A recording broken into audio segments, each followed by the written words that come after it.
María. Ok.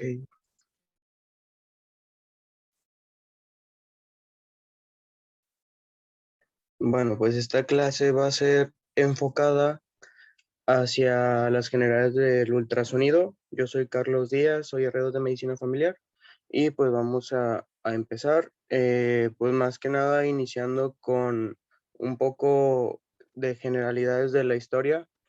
En cuanto a esto, pues ya hablamos de que un ultrasonido pues va a ser un evento físico en el que va a ser una situación en la que alguien va a estar produciendo un sonido y va a tener un rebote de forma de un eco, como lo vemos en la imagen aquí, como si fuera la persona que está hablando y el eco que se le es retransmitido.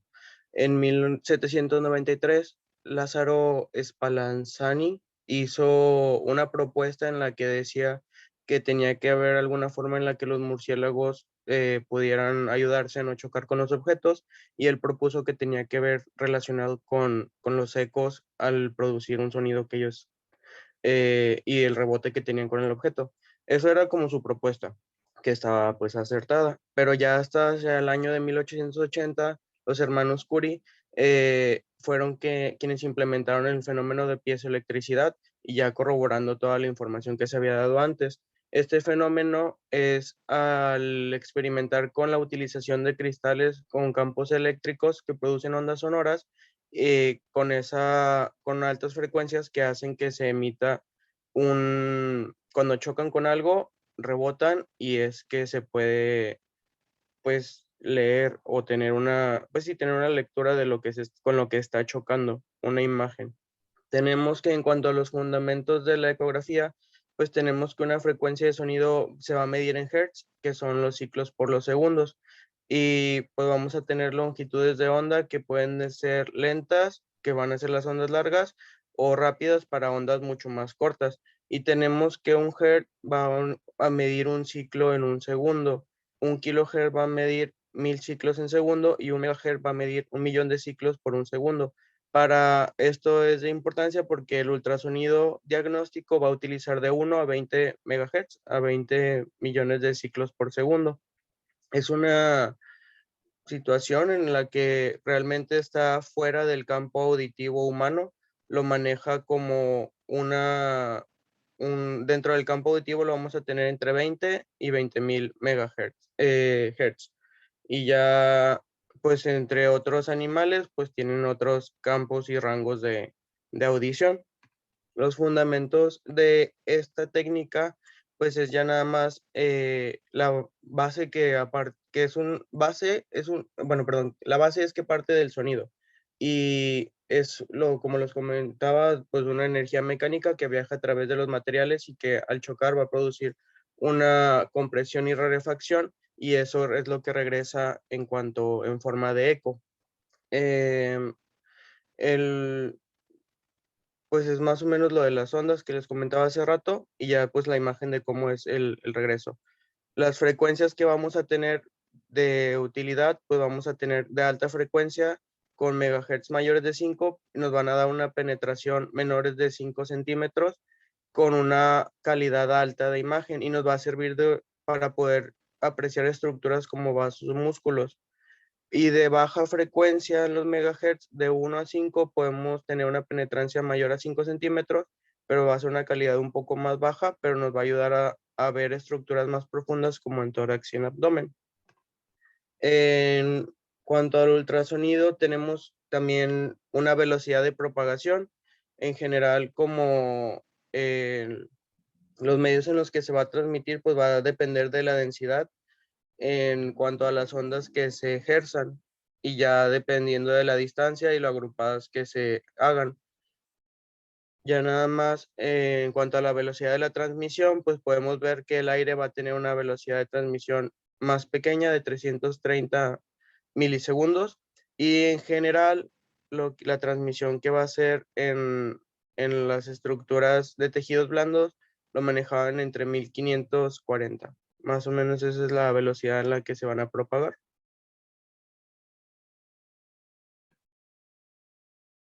En cuanto a la función del transductor, pues vamos a ver que es la pieza fundamental y la que va a tener, como les comentaba hace rato, los cristales que van a causar el efecto piezoeléctrico. Las ondas de sonido que atraviesan los tejidos van a generar las imágenes por forma de dos fenómenos, una de atenuación y una de reflexión. La atenuación, que es la pérdida de la energía durante el paso de las ondas por los órganos, y la reflexión permite generar la imagen que es presentada en escala en tiempo real. Las ondas de sonido se van a transmitir por los medios líquidos y algunos sólidos. Y en el gas o hueso, pues va a ser una densidad en la que es un poquito más difícil o no va a producir una respuesta. Lo que vamos a requerir para hacer este tipo de estudio, pues va a ser un equipo ecográfico, y más que nada esta imagen es para la representación de cómo está establecido.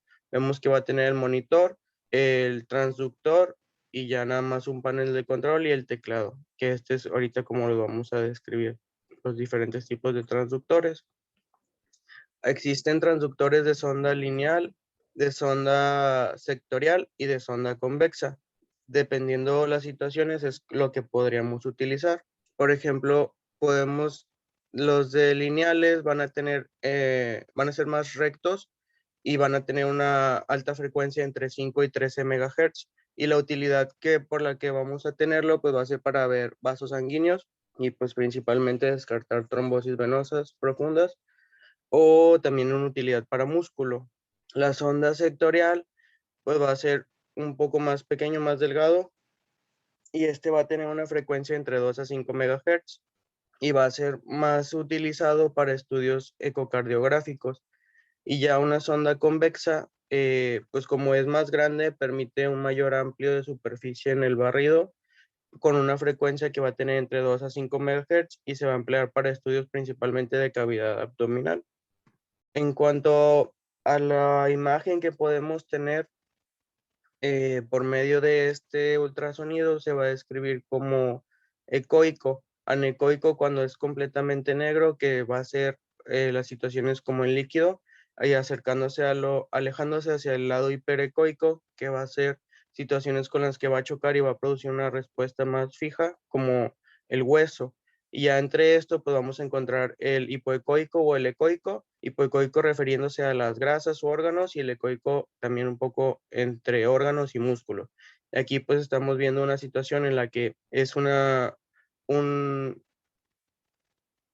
una vejiga en la que estamos viendo el llenado con un hipoecoico, anecoico, y aquí estamos viendo ya nada más una vesícula donde estamos viendo un lito vesical, que es más la referencia hacia el hiperecoico. En cuanto a la ecografía, tenemos distintos métodos, o modos se refiere, en cuanto a que si puede ser un modo bidimensional, que también se conoce como modo B, un modo de movimiento, modo M, o un modo Doppler. En cuanto al bidimensional, pues es el convencional, genera una imagen, pues como su nombre dice, bidimensional, que puede ser hasta reconstruida en 256 tonalidades, pero de las escalas de grises, y nos permite obtener imágenes dinámicas en el momento, en el lugar fijo en el que lo estamos viendo, como si fuera el video, como lo hemos estado viendo cuando vamos al área de rayos y pues están haciendo los estudios. El modo M de movimiento es una representación a lo largo del tiempo de la señal y es remitida por lo de los cristales de la sonda, pero este no es bidimensional. Y en cuanto al modo de Doppler, es una situación en la que se va a basar principalmente en el movimiento relacionado con los eritrocitos, y este es el que va a estar ayudando a la diferenciación. Podemos tener distintos tipos de ultrasonidos Doppler. Por ejemplo, está el Doppler pulsado, o que se va a dividir en Doppler espectral, Doppler color y Power Color Doppler, que en esta situación pues va a ser, si es el Doppler espectral, va a tener principalmente la situación en la que va a buscar una curva en la velocidad contra el tiempo, y vemos que hacia el lado positivo es lo que se va a acercar al transductor y hacia el lado negativo es lo que se aleja de él. En cuanto al Doppler color, es una dirección del flujo y también de la velocidad. Y pues vamos a estar viendo que en cuanto se acerca el movimiento de la sangre hacia el transductor, pues se va a ver como rojo, y si se aleja, pues se va a ver como azul. Y el Power Color Doppler va a medir la intensidad del flujo, no la velocidad como los otros.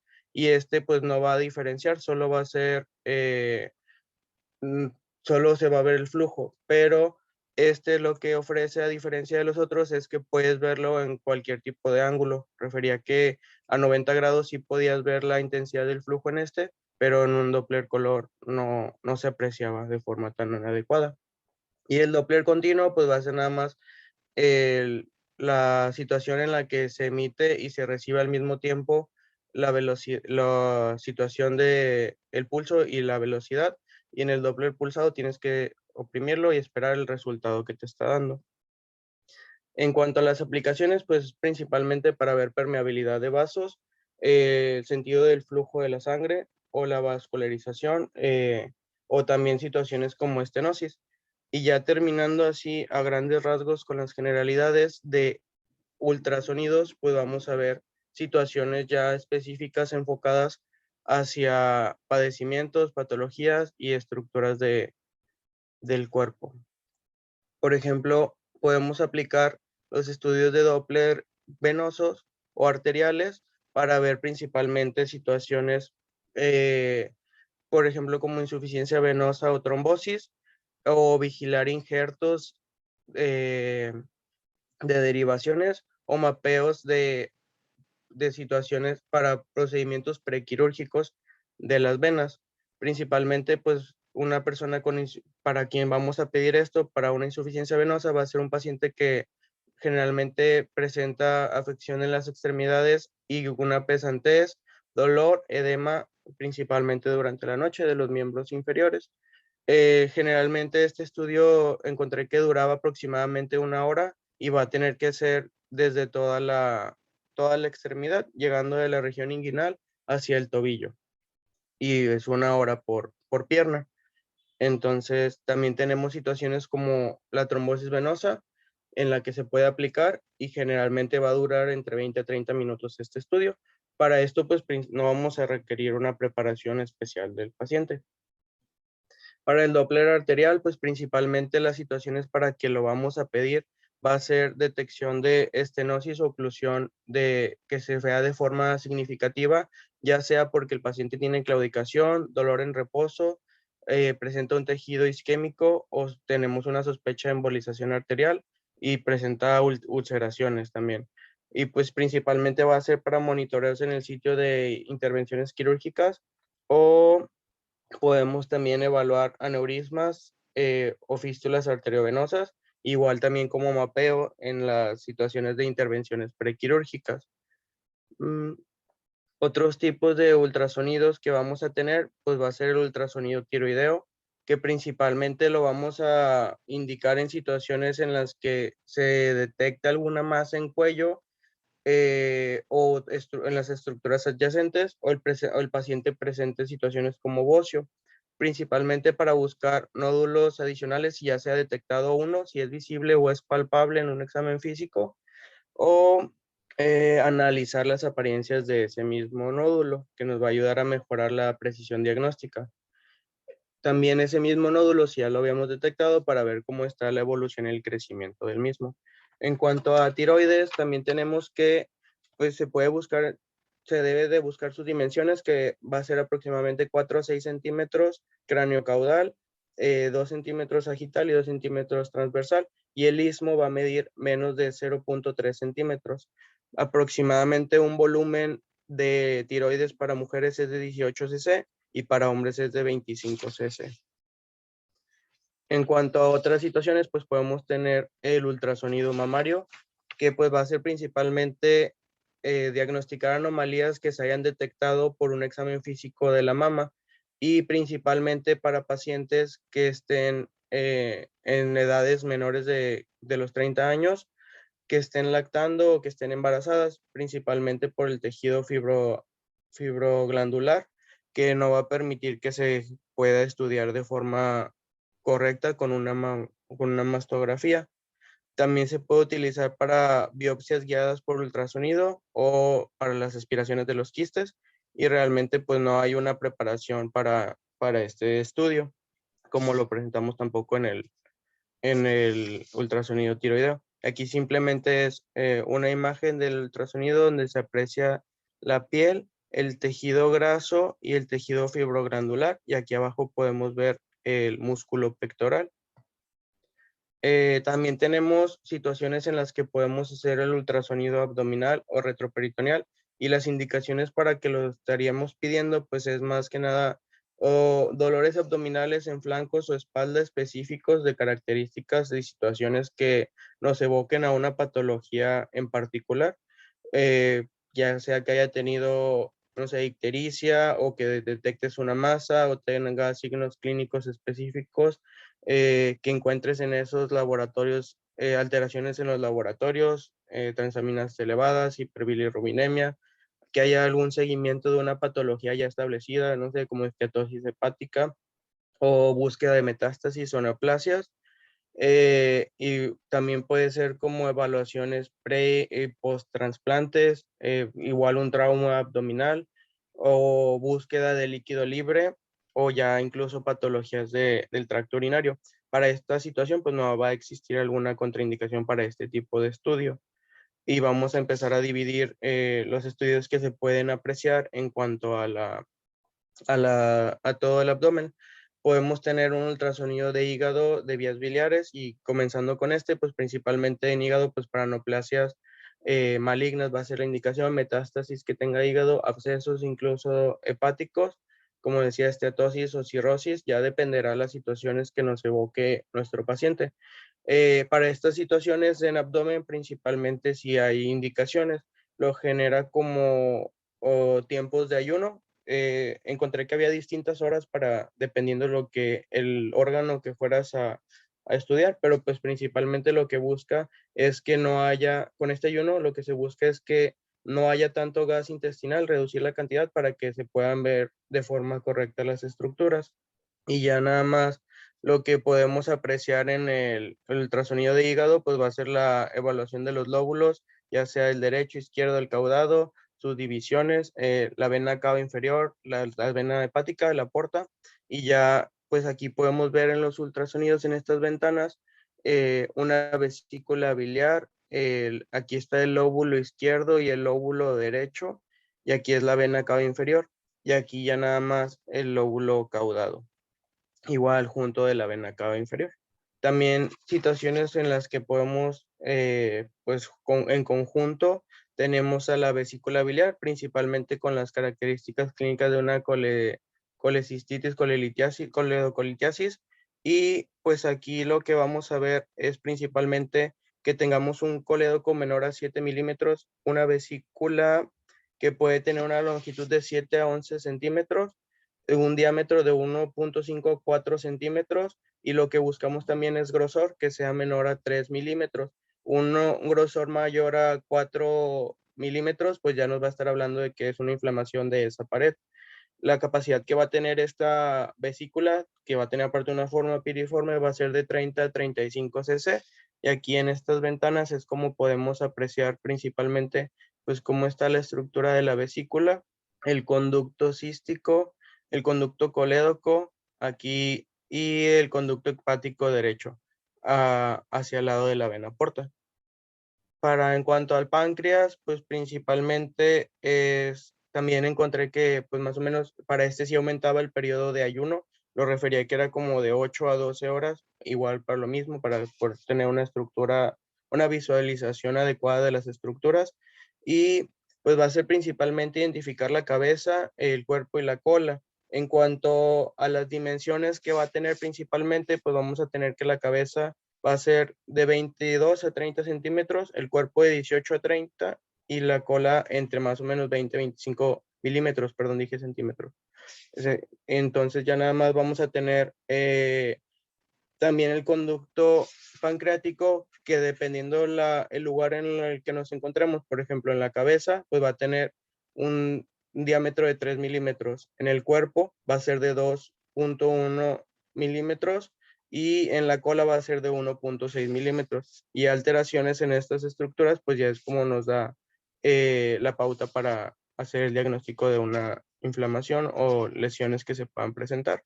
Eh, Más que nada aquí son las ventanas en las que podemos apreciar la comparación con la, con la imagen del esquema de la vena cava inferior. En comparación ya aquí vemos cómo está el páncreas en relación con las otras estructuras. Y ya aquí vemos cómo es las dimensiones en cuanto a la cabeza y el cuerpo o la cola del páncreas. Ya en cuanto a intestino y pared abdominal, pues ya principalmente es evaluar grosores que puedan tener de la pared, dilataciones, hipertrofia de la musculatura o masa o la vascularidad que ésta pueda tener. Y la pared abdominal principalmente va a ser para la utilidad de identificar defectos de la pared abdominal o que hayan sido detectados masas palpables para descartar si es intestino líquido o algún otro tipo de tejido. Y principalmente, pues, ver si también se aprecian a la realización de maniobras como de Valsalva. Para otro tipo de estudio, pues vamos a tener ultrasonido apendicular, pues enfocado hacia la apendicitis, y pues vamos a ver que este va a ser el apéndice, va una estructura tubular con un fondo ciego en la fosa ilíaca derecha, y lo importante es que va a ser no compresible con un diámetro mayor a 6 milímetros, que en cuanto a ya el diagnóstico del apendicitis, no asociado a un apendicolito, y un grosor de la pared mayor a 3 milímetros. En situaciones se puede apreciar también una forma de diana que generalmente se relaciona hacia el edema submucoso, y también el paciente puede referir dolor al estar realizándose el estudio y principalmente al descomprimir con el transductor, y se va a conocer como signo de McBurney ecográfico. En el Doppler podemos presentar aumento del flujo de la vascularidad de la pared apendicular, y esto nos va a señalar que es una situación de inflamación.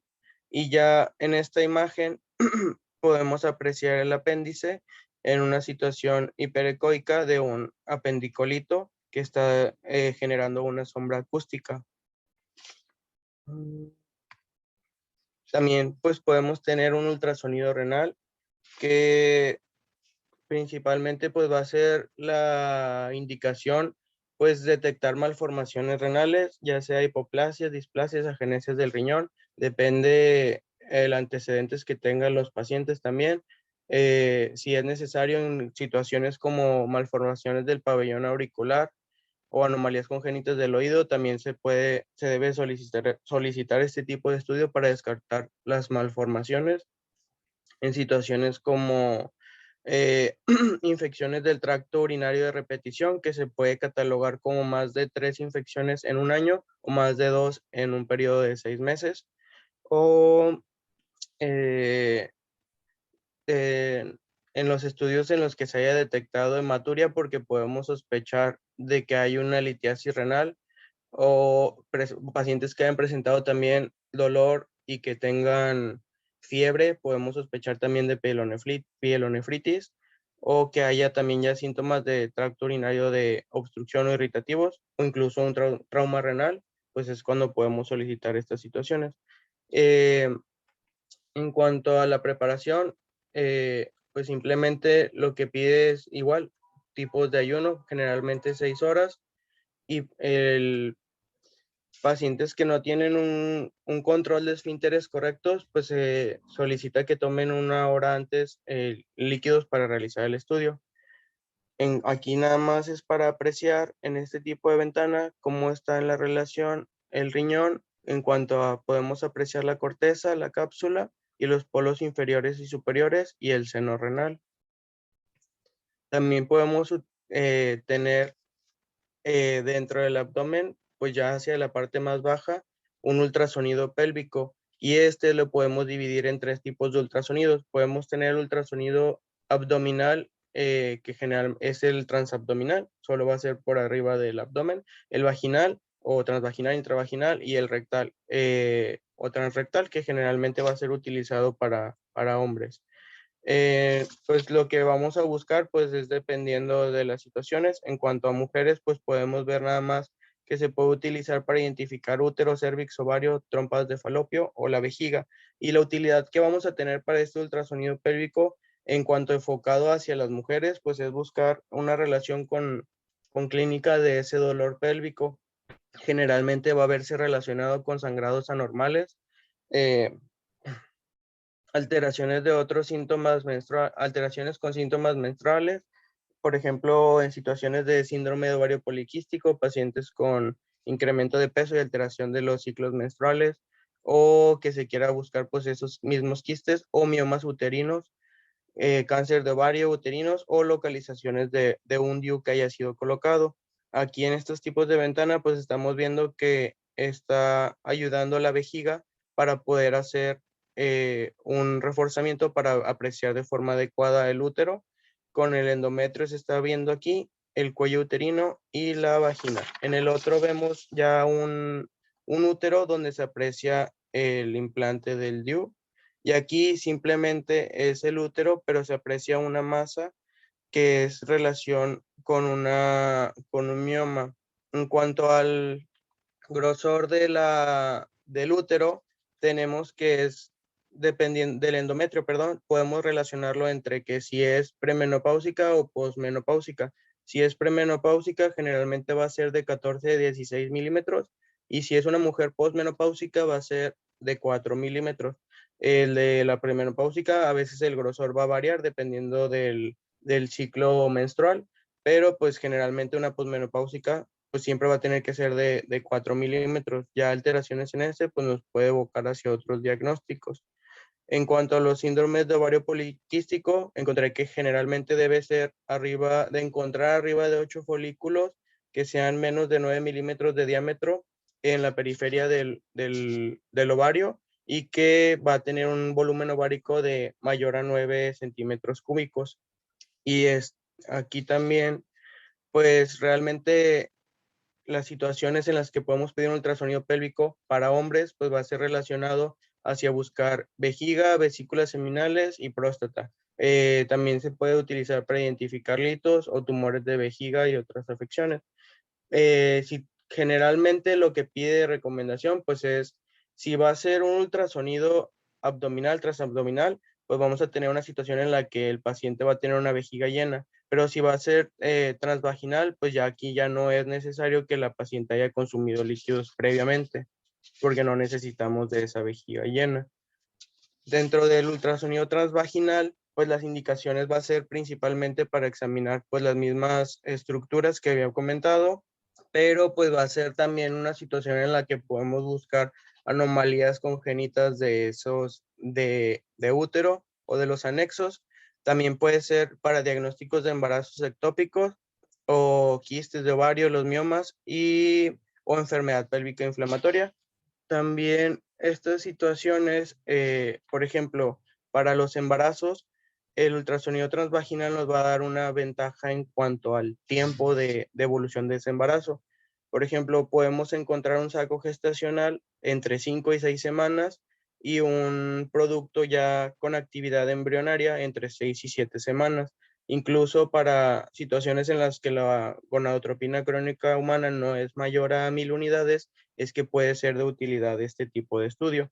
Realmente aquí, como les comentaba, pues la preparación va a ser tener una vejiga llena, vaciarla antes del estudio y pues la situación va a ser nada más una posición ginecológica. Aquí lo que vamos a utilizar es el transductor envuelto en una capa estéril, generalmente cubierto con gel lubricante para poder ver las estructuras.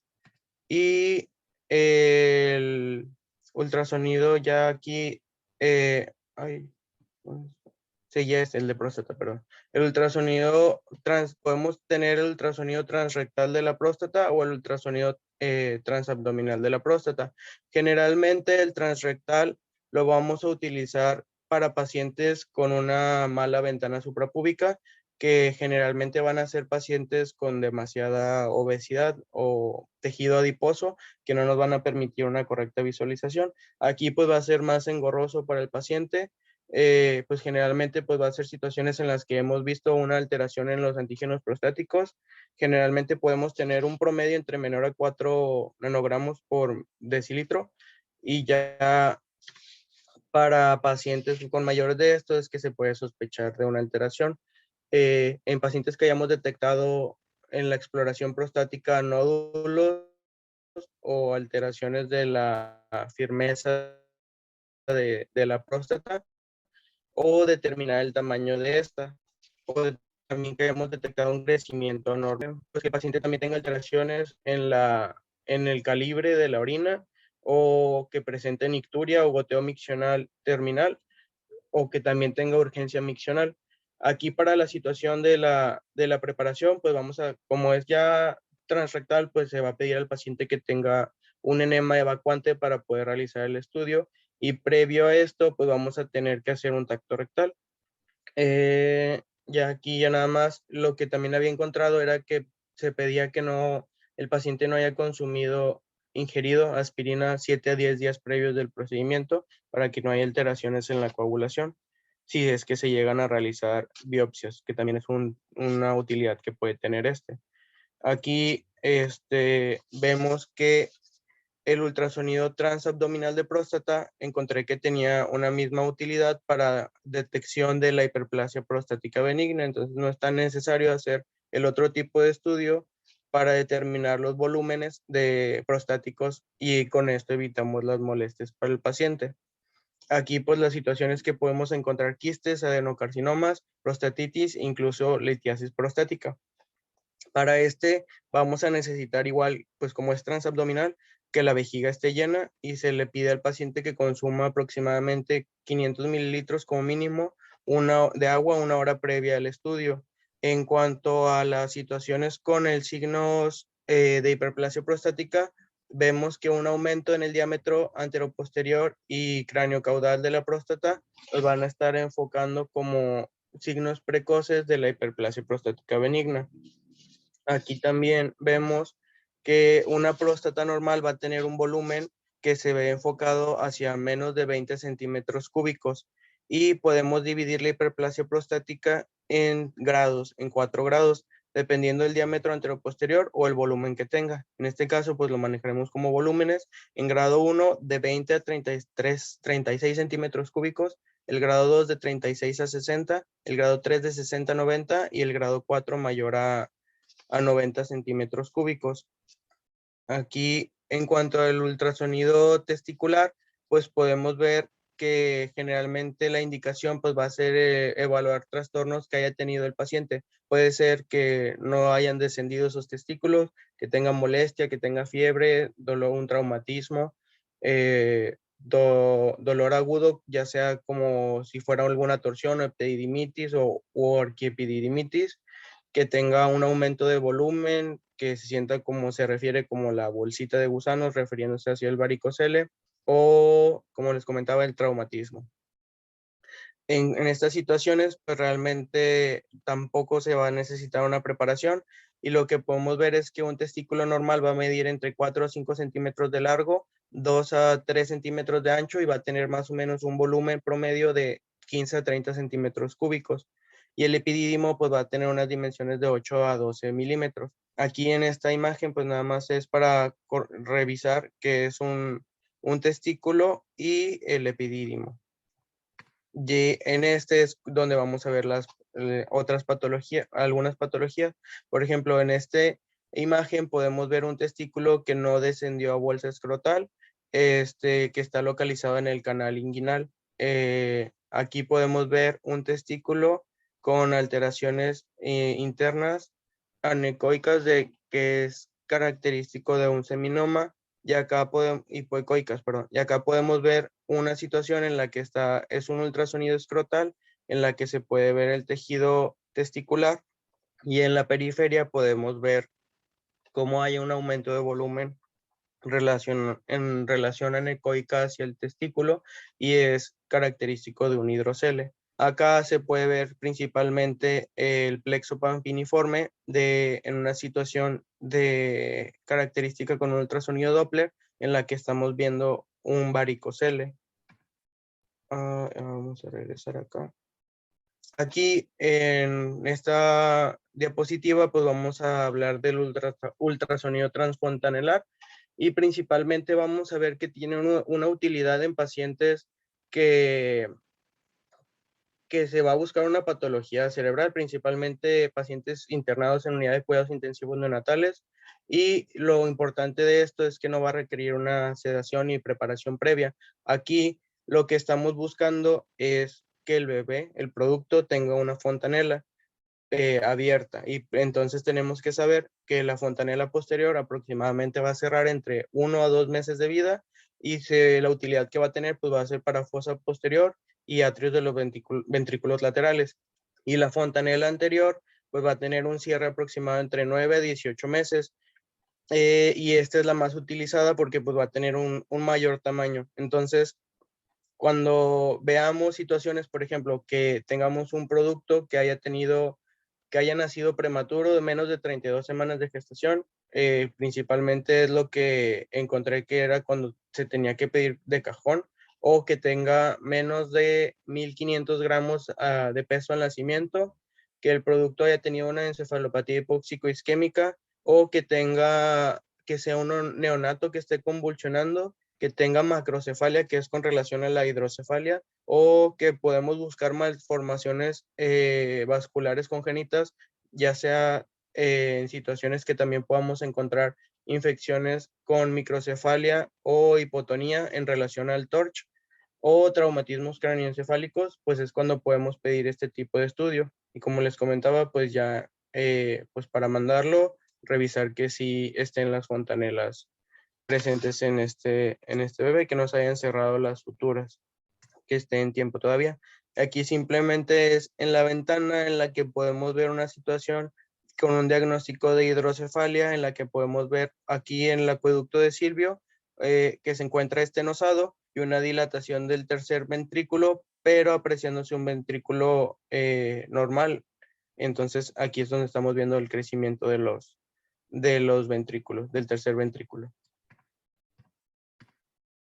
Y ya en situaciones, lo dejé como a grandes rasgos, se puede utilizar el ultrasonido para tejidos blandos como musculoesquelético articular, principalmente indicaciones de desgarro de los tendones o tendinitis, pues no sé, puede ser del tendón de Aquiles o del manguito de los rotadores, situaciones como desgarros musculares, esguinces, artritis reumatoides de cambios tempranos, gangliones, quistes o hernias incluso en cuerpos extraños de tejidos blandos, eh, en masas o en tejidos blandos de niños que se puedan presentar, y pues realmente pues tampoco va a tener una preparación. Y ya como última diapositiva, así en general, como lo que pudiéramos también tener provecho de este tipo de estudio, pues es para hacer un barrido, una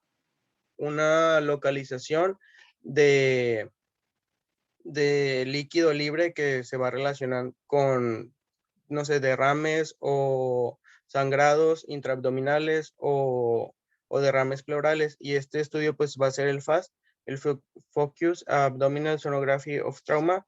Y pues las indicaciones principales pues va a ser que haya tenido un paciente un trauma agudo o penetrante de abdomen, que esté estable o inestable este paciente se puede utilizar.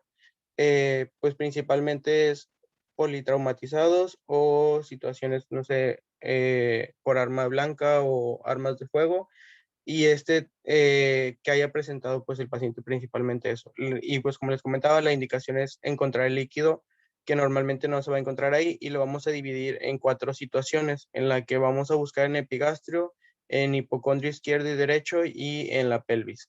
Aquí en el epigastrio pues vamos a buscar principalmente el hemopericardio. En el hipocondrio derecho pues, generalmente pues es buscar tanto en el izquierdo como en el derecho un derrame pleural. En el derecho pues también en los dos el hemotórax o líquido perihepático para el derecho. Y para el izquierdo pues líquido en el en receso esplenorrenal. Y ya para pelvis, pues ver nada más si se llega a encontrar líquido libre en el fondo de saco de Douglas. Y pues bueno, ya con esto termina la presentación. No sé si alguien tenga alguna duda o quiera aportar algo. Buenos días. Sí, buenos días, ¿cómo están? Buenos días. Nada más. Buenos días, doctor. Hay que tener en cuenta que las cosas que vemos aquí tienen que ver mucho con la clínica. O sea, la idea de que ustedes estén viendo estas clases es que se enfoquen a su clínica. Por ejemplo, empezamos con el ultrasonido Doppler, arterial y venoso. Ustedes tendrían que hacer una buena exploración clínica para que puedan decidir si va a ser arterial o va a ser venoso, porque se comete mucho ese error, que mandan a un paciente que te dicen, necesito una exploración arterial y venosa bilateral. O sea, pues, ¿qué estás sospechando? Ya cuando me dicen eso a mí, pues ya pierdo yo interés en el paciente, porque eso significa que no lo revisaron, no saben si está trombosado, si está teniendo insuficiencia arterial, o sea, no tienen una idea de qué le está pasando al paciente. Una buena exploración clínica de parte de ustedes y que aprendan, que lean ustedes una exploración física, cuál es la diferencia entre la patología venosa y la patología arterial, que es muy amplia, por cierto. Les va a ayudar a ustedes a pedir mejor sus estudios y hacer mejor diagnóstico. Entonces, la idea para mí de ver esta clase es que aparte ustedes se enfoquen en esa exploración física, que le den una buena leída de exploración física y que sepan diferenciar a grosso modo las patologías, cuál va a ser la venosa, qué estudios de laboratorio le voy a pedir para complementar además de estos.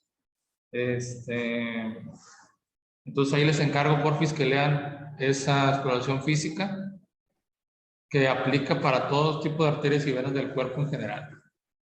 Otra cuestión que quiero que vean y chequen es la anatomía en general. De todo lo que vemos aquí, chequen bien la anatomía para que sepan bien qué se están enfocando, las medidas un poquito, no es necesario sí que las tengan tan en mente, pero sí que tengan una idea.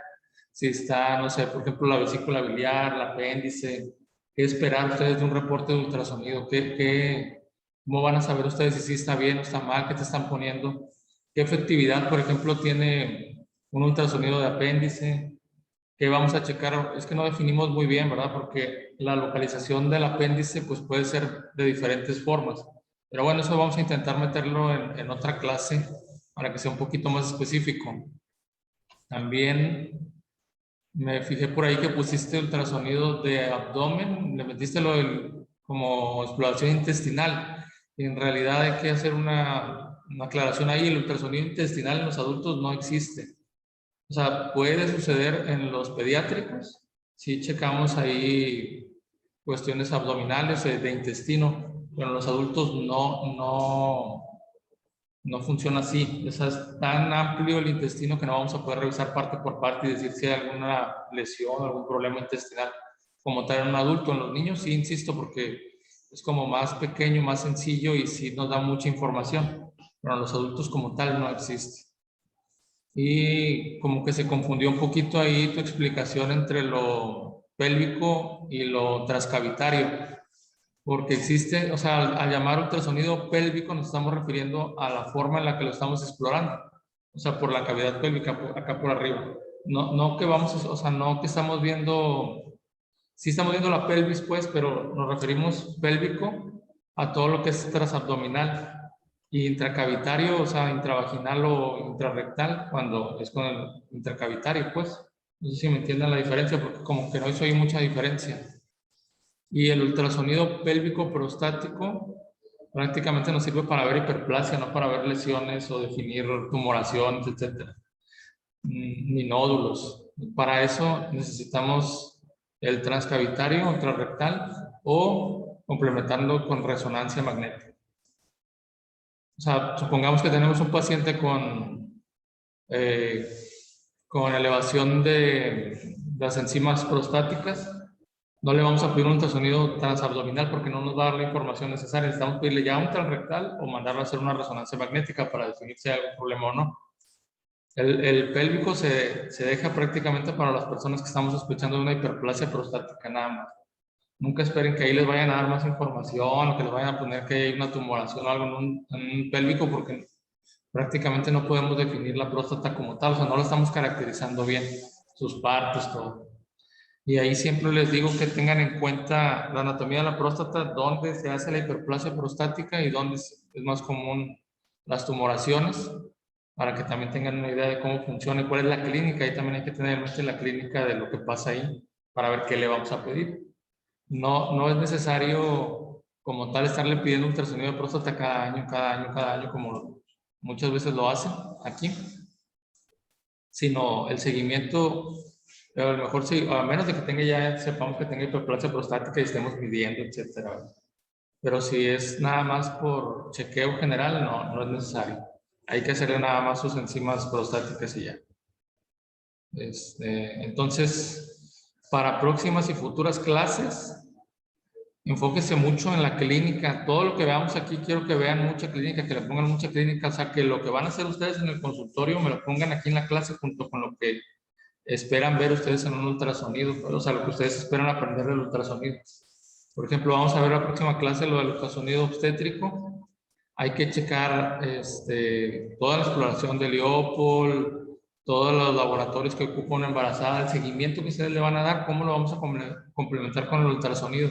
Y así para todas las futuras clases, toda la clínica, necesitamos tener en mente la clínica para ver qué vamos a hacer o de qué nos va a complementar el ultrasonido. Siempre primero la clínica, en la medicina siempre va a ser así, primero clínica, la clínica es la que manda, y después complementamos con ultrasonido y laboratorios o pruebas que necesitemos extras. No sé si tengan alguna duda hasta aquí. ¿No? Bueno, también les pediría de favor que el que le toque dar la clase, o sea, que tratamos de empatar que el que le toque dar la clase que esté presencial. Total que es cada semana, no cambien cada semana. No sé quién le toque, por ejemplo, la siguiente clase. Sí. Ah, bueno, va a estar en tu casa. O si quieren cambiar esa clase para alguien que le toque la otra y luego así, o sea, para que ya estén. Sí, que esté presencial. Es más fácil, como que interactuamos mejor. Sí, está muy bien. Sí. Bueno, ya está. Gracias.